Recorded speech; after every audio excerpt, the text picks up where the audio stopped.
നമസ്കാരം. ദേവസൈന്യയിലേക്കും ശ്രീകൃഷ്ണ കഥാമൃതം ഭാഗം 62ലേക്കും ഏവർക്കും സ്വാഗതം. രാസക്രീഡയാണ് വിവരിച്ചു കൊണ്ടിരിക്കുന്നത്. കഴിഞ്ഞ അധ്യായത്തിൻ്റെ തുടർച്ച. ഗോപികൾ തുടർന്നു. സഖികളെ, ശ്രീ ഗോവിന്ദന്റെ ഈ പാദരജസ്സുകൾ അതിധന്യം തന്നെ. നാം ഇവയോളം സുഹൃതികളല്ല. എന്തെന്നാൽ ഈ ധൂളികളെ ബ്രഹ്മാവും ശിവനും ലക്ഷ്മീദേവിയും ആദരപൂർവം ശിരസിൽ ധരിച്ച് എപ്പോഴെങ്കിലും സംഭവിച്ചിരിക്കാവുന്ന കൃഷ്ണവിസ്മൃതി എന്ന ദോഷത്തെ നീക്കിക്കൊള്ളുന്നു. ഈ ധൂളികളെ ശിരസിൽ ധാരണം ചെയ്യുന്നത് നമുക്കും സന്തോഷകരം തന്നെ.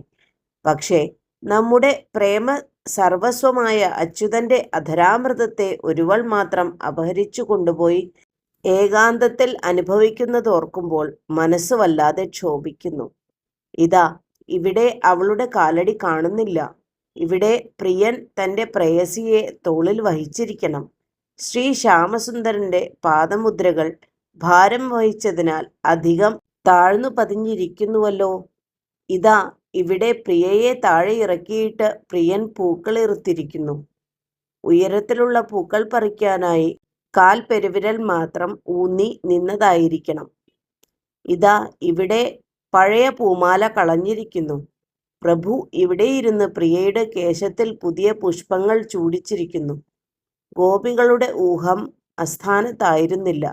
പ്രഭു തന്നെ ഒരിക്കലും വിട്ടുപിരിയാത്ത ആഹ്ലാദിനീ ശക്തിയുമായി ഏകാന്ത സ്ഥലങ്ങളിൽ സ്വൈര്യവിഹാരം ചെയ്തുകൊണ്ടിരിക്കുന്നു. മറ്റു സ്ത്രീകളെ കാട്ടിൽ ഉപേക്ഷിച്ച് കണ്ണൻ തന്നെ മാത്രം കൂടെ കൊണ്ടു നടക്കുന്നതിനാൽ താൻ തന്നെ മറ്റുള്ളവരെക്കാൾ ഉത്കൃഷ്ട എന്ന് ആ ഗോപിയും വിചാരിച്ചു. വിനയാന്വിതയായി, എനിക്കൊട്ടും നടക്കുവാൻ വയ്യ, എന്നെ എടുത്തു നടന്നാലും എന്നവൾ പറഞ്ഞപ്പോൾ, എന്നാൽ എൻ്റെ തോളിൽ കയറിക്കൊള്ളുക എന്ന് കൃഷ്ണൻ പറഞ്ഞതും മറഞ്ഞുകളഞ്ഞതും ഒന്നിച്ചായിരുന്നു. ആത്മാരാമനായ ഭഗവാൻ സ്ത്രീകളോട് ചേർന്നിരുന്നാലും സ്വരൂപാനന്ദത്തിൽ നിന്നും ലേശവും തെറ്റാതിരിക്കുന്നവൻ തന്നെ എന്ന് ലോകരെ അനുസ്മരിപ്പിക്കുന്നു. ഭഗവാന്റെ ക്രീഡ ആത്മാവിൽ മാത്രമാണ്, സ്ത്രീവിലാസാദികളിൽ ഒട്ടും ഭ്രമിക്കുന്നവനല്ല എന്ന് സ്ത്രീജിതരായ അവിവേകികളെ നന്നായി ധരിപ്പിക്കുവാനും അവർക്ക് താക്കീത് നൽകുവാനും ഭഗവാൻ സ്വപ്രേയസികളെ വിട്ടുപോയി. ഗോപികൾ നാഥന്റെ പാദമുദ്രകളെ പിന്തുടർന്ന് അടുത്തു വന്നപ്പോൾ, ഹാ നാഥ, രമണ, പ്രിയതമ, മഹാബാഹോ, അവിടുന്ന് എവിടെ പോയി?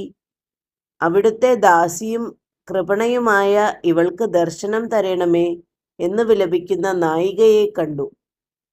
അത് കണ്ടപ്പോൾ അവരുടെ മാത്സര്യം എല്ലാം പോയി. സ്വാമിനിയുടെ ദൈന്യതയിൽ അനുകമ്പാകുലരായി.